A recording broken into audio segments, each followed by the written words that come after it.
যতক্ষণ পর্যন্ত হাসান হোসেনের জন্য কাপড়ের ব্যবস্থা না হবে অতক্ষণ পর্যন্ত ফাতেমা সেজদা থেকে মাথা ওঠাবে না।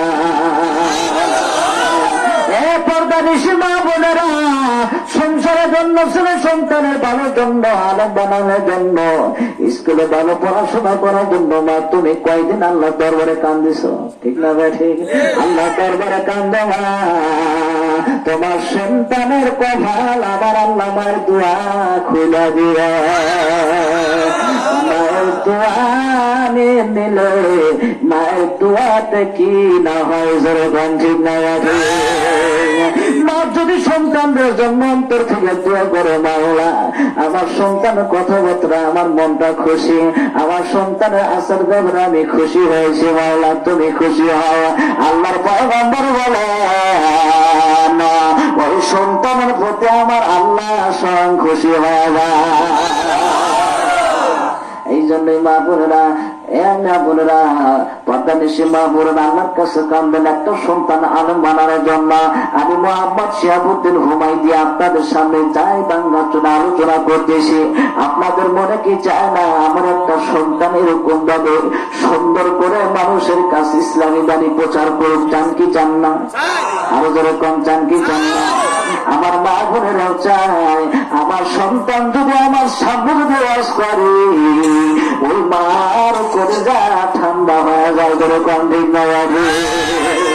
এই পর্দানিশী মা বোনেরা, আমি আসার সময় আমার মার কাছ থেকে দোয়া নিয়ে এসেছি।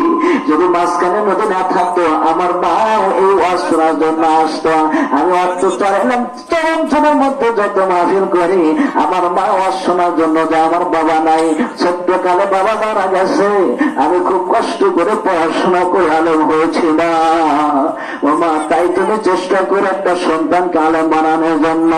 সন্তান আলেমের উপযুক্ত নাই, নাতিকে দেন, ছেলের ঘরের নাতি ফুটিকে মাদ্রাসায় দেন, মেয়ের ঘরের নাতি ফুটিকে মাদ্রাসায় দিয়া তুমি মা আলেমের দাদি হও, আলেমের নানি আপনারাও আলেমের দাদা হন, আলেমের নানা হন। যদি একজন যদি বংশের থেকে যদি আলেম যদি সুন্দর করে গড়া যাইতে পারেন, একজন আলেমকে আমার আল্লাহ পরকালে লক্ষ লক্ষ মানুষকে সুপারিশ করে জান্নাতে নেওয়ার জন্য অনুমতি দিয়া। মুসলমান ভাইরা আমার, আরজ করতেছিলাম মা ফাতেমা জোহরা রাদিয়াল্লাহু তাআলা আনহা চুপ করে আছেন। কে যেন ডাক দেয়, দরজি এসেছি, কাপড় চোপড় নেওয়া, তুমি দরজা খুলে দাও। দরজা খুলে দেওয়া হলো। সত্যিকার দেখা যায় একজন মানুষ রূপে আকৃতি ধারণ করিয়া দুইটা জান্নাতি পোশাক নিয়ে হাজির।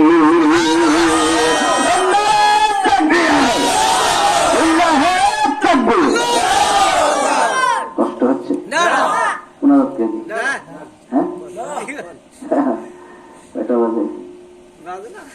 বাজে না, প্রথম চলু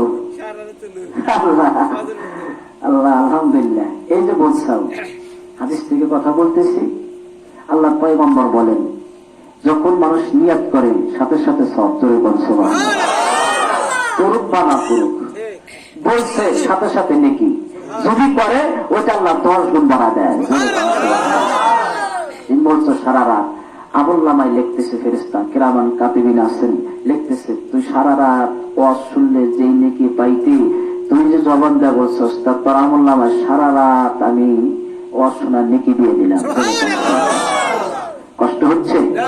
আমরা অল্প কিছুক্ষণ মানুষ, কিন্তু ফেরেশতা ঘেরাও করে নিয়ে আছি। কত বড় মজলিস হয়েছে এটা জানেন আল্লাহর কাছে? আমাদের ক্ষুদ্র নজরে ছোট্ট মজলিস, কিন্তু আল্লাহ দরবারে ক্ষুদ্র মজলিস না। মুসলমান ভাইরা, হাদিস থেকে কথা বলছে আল্লাহর পয়গম্বর বলেন দুনিয়াতে যেখানে কোরআন শরীফের আলোচনা করা হয়, কিসের আলোচনা করা হয়? যেখানে আল্লাহ পাকের বড় বড় প্রেমে আলোচনা করা হয়, ওই সমস্ত মসজিদ গুলো এই জমিন থেকে একটা কালো হয়ে আসমানে চলে যায়। চাঁদের রাত্রিতে আকাশ গুলো তাকালে চাঁদ দেখা যায় কি যায় না? তারকা দেখা যায়? কথা বলে দেখা যায়? যেরকম জমিনবাসী জমিনবাসী যেরকম আসমানের দিকে তাকাইল, ওই চাঁদ দেখতে কোনো কষ্ট হয় না, তারকা দেখতে কষ্ট হয় না। অনুরূপ ভাবে আজকে মাহফিল করতেছি, খোদার কসম করে বলতেছি, আল্লাহর পয়গম্বর বলেছেন এই মজলিস থেকে একটা আলো আসমানের দিকে চলে গেছে। তখন ফেরেশতারা করে, কেড়ে জমিন থেকে একটু একটা আলো আসলো, নিশ্চয় ওখানে কিছু করছে। তখন ফেরেশতারা একটা আলো দেখে, আলো দেখে এখানে আইসে দেখে যে এখানে আর কোনো কিছু না, এখানে কোরআনের মাহফিল। আমার মহব্বতের ভাই মোস্তফা ভাই যে কোরআন শরীফের মাহফিল আয়োজন করেছেন, আমি ধন্যবাদ দিই। আলহামদুলিল্লাহ, আপনার খুশি না দাদা? আল্লাহ পাক হইতে পারে জীবনে একটা আমল কবুল হয় নাই, এই যে মাহফিল যদি কবুল হয়, এই মাহফিল সেটাকে আল্লাহ মাফ করে দিবে, সব জান্নাতের বাগান দিয়ে দিলাম। এই যে জমিনে বসে বসে ওয়াজ শুনতেছেন, এই জমিন সাক্ষী দেবে, জোরে এই জমিন আল্লাহর কাছে সাক্ষী দেবে, আল্লাহ তোমার এই বান্দে এই বান্দা এই জমিনে বসে বসে হুজুরদের কোরআন হাদিসের ওয়াজ শুনছে। তখন এই জমিন যখন আল্লাহর কাছে সাক্ষী দিবে, আল্লাহ রে এই জমিনটাকে ধন্য করে দিছে তোমার বান্দা বান্দে কি দিয়া, বলে তারা কোরআন মাহফিলের আলোচনা শুনেছেন এই জমিনের উপরে বসে বসে। এই জমিন সাক্ষী দেবে, আল্লাহ এই বান্দা বান্দিকে তুমি মাফ করে বেহেশত দেয়া দাও। আল্লাহ বেহেশত দিতে পারেন, পারেন কি পারেন না? পারে। এবার ফাতেমা জোহরা রাদিয়াল্লাহু তাআলা আনহা দেখে দুইটা জান্নাতি পোশাক, আমার আল্লাহর ভালো লাগে না, হাসান হোসেনের জন্য জান্নাতি পোশাক দিয়া জিবরাইল হাজির। নারে তাকবীর, কোরআন সুন্নাহর আলো, আল্লাহ হাদিসের আলো, নারে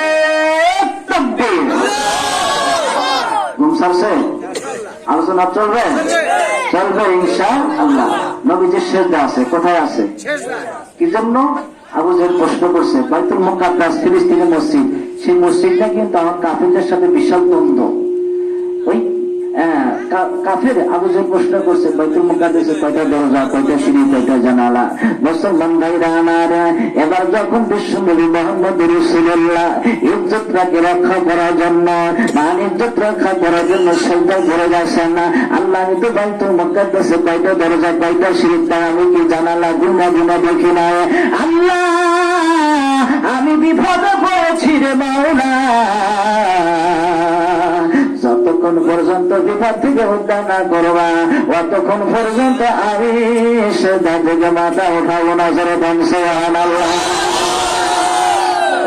আল্লাহ আমি বিপদে পড়েছি, আমাকে এই প্রশ্ন তুমি আমাকে শিখা দাও, এই প্রশ্ন উত্তর তুমি ব্যবস্থা করে দাও। মুসলমান ভাইরা আমার, আমার আল্লাহ সহ্য করতে পারলেন না, যাও জিবরাইল যাও যাও, আমার নবী সেজদার মধ্যে যায় কান্দে, আমি সহ্য করতে পারি না, সমস্ত গোটা বাইতুল মুকাদ্দাসটা তোমার হাতের তালুতে নিয়ে আমার নবীজির সামনে তুমি হাজির করে দাও।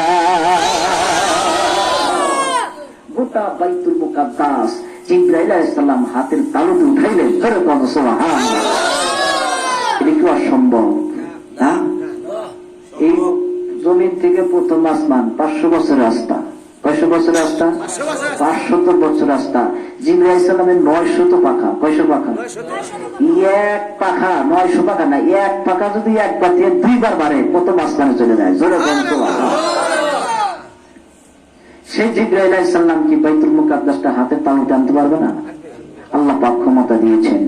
জিবরাইল আলাইহিস সালাম বাইতুল মুকাদ্দাসটা হাতে করে নিয়ে আবার নবীজির সামনে এসে হাজির। বলে ইয়া রাসূলুল্লাহ, ইয়া আব্দুল্লাহ বিন মুহাম্মদ, তুমি সেজদা থেকে মাথা উঠাও, তোমার জন্য ওই জাবুজের প্রশ্ন করছে তোমাকে অপমান করার জন্য, বাইতুল মুকাদ্দাসের কয়টা দরজা, কয়টা সিঁড়ি, কয়টা জানালা, এটা তোমাকে প্রশ্ন করছে তোমাকে বেইজ্জতি করার জন্য।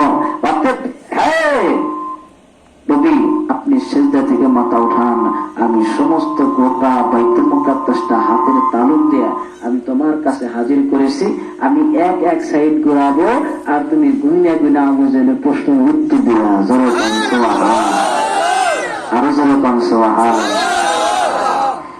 এবার জিবরাইল আলাইহিস সালাম চলে আসলেন, আসার পরে ডাকটা বললেন ইয়া রাসূলুল্লাহ ইয়া হাবিবাল্লাহ সেজদা থেকে মাথা ওঠান। নবী আমার সেজদা থেকে মাথা উঠায়া ফেললেন। দেখে জিবরাইল আলাইহিস সালাম গোটা বাইতুল মুকাদ্দাসটা হাজির করেছে। রাসূলুল্লাহ ইয়া হাবিবাল্লাহ আমি এক সাইড করে ঘোরাবো, কয়টা দরজা, কয়টা সিঁড়ি, কয়টা জানালা, আপনি সব কিছু গুইনা গুইনা মুখস্থ করে আবু জেহেলের প্রশ্নের উত্তর দিয়ে দিবেন। আমার জিবরাইল সাল্লাম আল্লাহর পয়গম্বরের বন্ধু জিবরাইল সাল্লাম আল্লাহ পাকের দূত ওহী নাযিলকারী ফেরেশতা জিবরাইল সাল্লাম আমার নবীজিকে সব প্রশ্নের উত্তর জানা দিয়ে গেলেন। আবু জেহেলকে ডাক দাও, আবু জেহেল তুমি আমাকে উপদেষ্ট করার জন্য প্রশ্ন করছো বাইতুল মুকাদ্দাসের কয়টা দরজা, কয়টা সিঁড়ি, আমার প্রশ্নের উত্তর নিয়ে দাও। আমি বলে দিচ্ছি পশ্চিম থেকে এতটা দরজা আছে, উত্তর থেকে এতটা জানালা আছে, এতটা সিঁড়ি আছে। জোরে জোরে বলেন সুবহানাল্লাহ। মুসলমান ভাইরা আমার সঠিক উত্তর দিয়েছে বটে, কিন্তু আবু জেহেল ডাক তাকায় মুহাম্মদ তুমি একজন জাদুকর, জোরে বলেন নাউজুবিল্লাহ। আমার আল্লাহ রব্বুল আলামিন তার কখনো হেফাজত রাখেন না। কে রেখে দা এই ভাই বন্ধু এসে বন্ধু করছে ওই ইউনিটে ইউনিট ওই টাইটটা বলা টাইট দিছিলাম কামা না ছেড়ে দেব ওরে ভালো শব্দ জায়গা বললাম যে যাইছে নাকি ওই বিলটাল করে খাম নাকি ওই বিলটাল করে খিচুড়ি খাবো ইনশাআল্লাহ। খিচুড়ি আছে তো নাকি বড় হইতেছে, বড় হইতেছে টেকে রাখছেন তো না, তাহলে মনে রাখতে দিই নাকি আল্লাহ আমার সাথে 12টা বাজা দিবেন দেখতেছি। হ্যাঁ মুসলমান ভাইরা আমার এবার যখন আবু জেহেল প্রশ্নের উত্তর দিয়ে দিল, আবু জেহেল ডাকতেন কয় মুহাম্মদ তুমি একজন জাদুকর, জোরে বলেন নাউজুবিল্লাহ। এই আবু জেহেল আমার নবীকে খুব জ্বালাইছে, কি করছে অনেক জ্বালাইছে। নবী পাইছে ঠিকই মুহূর্ত পর্যন্ত এই আবু জেহেল নবীজিকে শান্তি দেয়। নবীজি নবুয়ত গেলেন, আবু জেহেল বাধা দিল, তাই তো নবী সারাটা জীবন কইরা শত খানে আমার দিনের নবী কামলিওয়ালা উম্মতের কান্ডারি।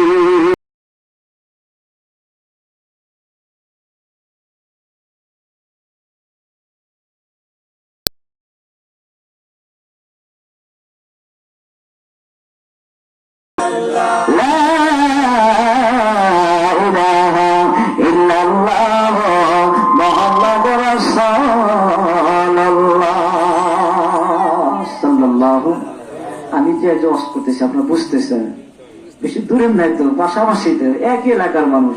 আমাদের বাড়ি ছিল বাইগান, আমাদের খেত এখানে আছে যে লিটন বাড়ি নিচে ওই নামের খেত আছে, এখানে আমাদের কায়েম বাড়ি ছিল বাইগান বাড়ি।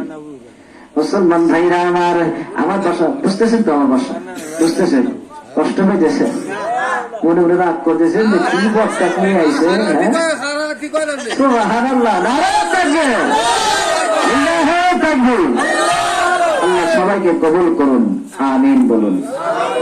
মা জাতিরা আমাকে রাগ করতেছে না, খুশি খুশি তাই মা খাওয়া যাই সুবহানাল্লাহ। আল্লাহ পাক মা বোনদেরকে কবুল করুন, মা বোনদেরকে মা রহিমার সাথে ব্যস্ত দান করুন, আমিন বলুন। মুসলমান ভাইরা আমার আমি আরজ করতেছিলাম আল্লাহর পয়গম্বর বিশ্বনবী মুহাম্মদ রাসূলুল্লাহ এবার যখন আবু জেহেলের প্রশ্নের উত্তর দিল, আবু জেহেল আমার নবীজিকে খুব জ্বালাইছে। কিভাবে জ্বালাইছে? একদিন খেজুরের বিচি পুরাইয়া একদল লোক নিয়ে আইসা মোহাম্মদকে ডাকতে বলে, মোহাম্মদ এই হাতের মধ্যে কি আছে? তুমি যদি বইলে দিতে পারো আমি কালেমা পড়া মুসলমান হয়ে যাব। খেজুরের বিচি যদি পুরানো হয় ওই গাছ জ্বলাই বড় নাই, গাছের বিচি মা জাতি দেয় যাই দেয় না, যাই দেয়। ওই বিচি যদি আগুনে পুরা যদি ছাই করে ওর থেকে কারো কি গাছ হবো? কিন্তু আবু জেহেল করছে কি, খেজুরের বিচি পুড়িয়া একবার ছাই বানাইয়া নিয়ে আইছে নবীজির কাছে। এসে বলতেছে, আব্দুল্লাহ পুত্র মোহাম্মদ তোমার তো খুব জ্বালাইছি, আজকে তুমি যদি এই বিসিটা জমিনে গাইরা দাও, যদি গাছ হয়, ফল হয়, আমি আবু জেহেল দল বল নিয়ে কালেমা পড়ে মুসলমান হয়ে যাব। বলে তাই? বলে হ্যাঁ। আল্লাহ পাক ইঙ্গিত দিলেন, নবী তুমি ওই পোড়া খেজুরটাই গাইরে দাও, আমি আল্লাহ গাছ গজাইয়া খেজুর ধরা দেবো। আমার নবী এবার বিসমিল্লাহ বললেন। এ মাজাতিরা শোনেন, যদি মনোযোগ দিয়ে শোনেন এক জায়গায় বসে, তাহলে কিছু আমার কাছ থেকে ওয়াজ নিতে পারবেন। আপনারা এই যে জাতি গাছের জায় দেন, তারপরে মিষ্টি কুমড়া, তারপরে ওই যে আনাস, বিভিন্ন জায় দেন, ওর মা জাতিরা বিসমিল্লাহ বলে গেড়ে দিবেন। বিসমিল্লাহ, আল্লাহ তুমি এর মধ্যে বরকত দিও। অনেকের ওই যে কত সময় গেড়ে দেয় না, বিসমিল্লাহ করা, এদের তো মার যায়, মানে কোনো হুশ নাই, কিটা কি যে কোন দান্দায় থাকে, বিসমিল্লাহকে গেড়ে দিব এটাই মনে আসে না। এই যে অবস্থা, বিসমিল্লাহ করে গেড়ে দিবেন, আল্লাহ পাক ওই গাছ থেকে বেশি ফল দিবে। জোরে কোন সুবহানাল্লাহ। তার প্রমাণ আল্লাহ পয়গম্বর এই খেজুরের বেশি, ফোড়া খেজুরের বেশি বিসমিল্লাহ বলে জমিনের মধ্যে গাড়া গেলেন। আবার আল্লাহ দেরি করলেন না, অটোমেটিক আমার আল্লাহ সেখান থেকে গাছ বানাইয়া খেজুর ধরা দিলেন। তার কারণ হলো যে আমি আল্লাহ সব কিছুই করতে পারি, এক সেকেন্ডও লাগবে না, এক সেকেন্ডের আগে আমি সবকিছু করা দিতে পারি। ওই তোমাকে অপমান করবে, তোমাকে অপমান করবে আবু জেহেল, আমি মুহূর্তের ভিতরে গাছ গজা দিয়ে খেজুর ধরা দিছি। হ্যাঁ আবু জেহেল, কাল বেলা মুসলমান হোক। আবু জেহেল কয় কি তুমি একজন জাদু কর। জমিনে অনেক কষ্ট দিছে, অনেক জ্বালাইছে, মেলা জ্বালাইছে। আর একদিন কয় আচ্ছা ঠিক আছে, এই দুনিয়াতেও জাদু চলে, নজরবন্দি চলে, আকাশে তো চলবো না। তাহলে যে আকাশে একদিনে একদল পূর্ণিমা রাতের রাত্রিতে আইসা খরাত এরকম ভাবে আইসা একদল লোক নামজেল বলে যে আব্দুল্লাহ পুত্র মোহাম্মদ, ওই যে আকাশে চাঁদ দেখা যায়, যেরকম সুবহানাল্লাহ, দুই চাঁদটা দুই খন্ডকে দেখাইতে পারো, কালেমা পড়ে মুসলমান হয়ে যাবে। আল্লাহ পাক ডাক দিয়ে বললেন, পয়গম্বর রে দেরি করিস না, তোর শাহাদাত আঙ্গুলের মধ্যে কি মজা আছে আমি আল্লাহ আজকে দেখা দেব।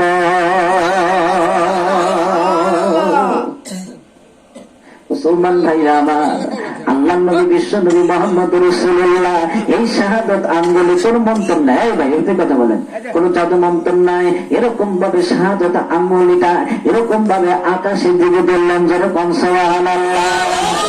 মুসলমান ভাইরা আমার, আল্লাহর পয়গম্বর শাহাদাতের আঙ্গুলের মধ্যে যে ক্ষমতা, আল্লাহ পাক দুনিয়ার মধ্যে যত পয়গম্বর পাঠাইছিলেন অত পয়গম্বরের মধ্যে শাহাদাত আঙ্গুল পরিমাণের ক্ষমতা না। সমস্ত পয়গম্বরের ক্ষমতা যদি নবীজির শাহাদাত আঙ্গুলের মধ্যে দেখাইতে চাই, পারবে? এই শাহাদাত আঙ্গুলটা এরকম ভাবে সুন্দর করে একটা রেখা দিল, সুন্দর করে রেখা দেওয়ার সাথে সাথে চারটা দুই খন্ড হয়ে গেল। দারে দারে মদিনে ঘুমাইছেন মদিনাতে, সবাই বলেন দারে দারে মদিনে ঘুমাইছেন মদিনাতে, আর আসবে না নবী এই ভাবেতে। নবী আসবেন, আসবেন, আর আসবে না নবী এই ভাবেতে।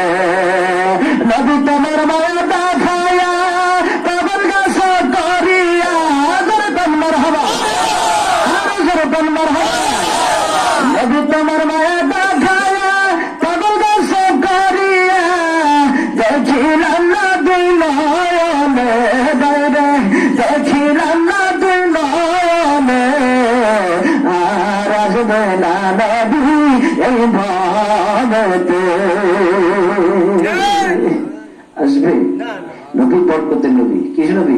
রহমতের নবী, বরকতের নবী। যখন এরকম ভাবে চাঁদের দিকে ঈদে সারা দিছে, সাথে সাথে দুই খন্ড, জোরে কোন মারহাবা, আরো জোরে কোন মারহাবা। আবু জেহেল তাকাইছে, কে রে, এই আঙ্গুলের মধ্যে এত ক্ষমতা, হ্যাঁ, তারা চাপনা দুই টুকরা গেছে। মোহাম্মদ এত বড় জাদুকর যে দুনিয়ার সমস্ত জাদুবিদ্যাদের জাদু চলে দুনিয়াতে, আর মোহাম্মদ এত বড় জাদুকর, তার জাদুর অ্যাকশন আসমান পর্যন্ত। এত পাওয়া গায়ে মোহাম্মদ, তুই আমাদের চোখের মধ্যে তুই নজর করছাস। নাউজুবিল্লাহ। আজকে আমি কালেমা পড়বো না, আমাদের দেশ থেকে অনেক মানুষ সিরিয়াস সফর করার জন্য গেছে। ওরা ব্যবসা থেকে আইসু, ওরা যদি না অমুক তারিখে আসলে 4-2 খন্ড হয়েছিল, আমরা দেখছি। তো তারা এসে প্রমাণ দেন, সাক্ষী দেন, তাহলে আমি কালেমা মুসলমান হয়ে যাবো। দেখা গেল তারা আসলো, আসার পরে যখন তাদেরকে জিজ্ঞাসা করে, এই তোরা কি দেখছস কি আসমানে 4 টুকরা হয়েছে? বলে আমরা তো দেখছি। জোরে কন্যার হওয়া, আরে জোরে কন্যার হওয়া। কিন্তু আবু জেহেলের কপালে কি নাই? হেদায়েত নাই। হেদায়েতের মালিককে, আরো জোরে কন্যা, হেদায়েতের মালিককে। হেদায়েতের মালিক আমার আল্লাহ। আমার আল্লাহ সুন্দর করে কোরআন শরীফের মধ্যে ওয়াজ করেছেন, মাইয়াহদিহিল্লাহু ফালা মুদিল্লা লাহু ওয়া মাইয়াহদিহিল্লাহু ফালা হাদিয়া লাহু। আল্লাহু আকবার, আর জোরদান আল্লাহু আকবার। মুসলমান ভাইরা আমার, আল্লাহ পাক হেদায়েতের মালিক। আল্লাহ বলেন, আমি যাকে হেদায়েত দেব দুনিয়ার মানুষ একত্রিত হইয়া তাকে গোমরাহ করতে পারবে না।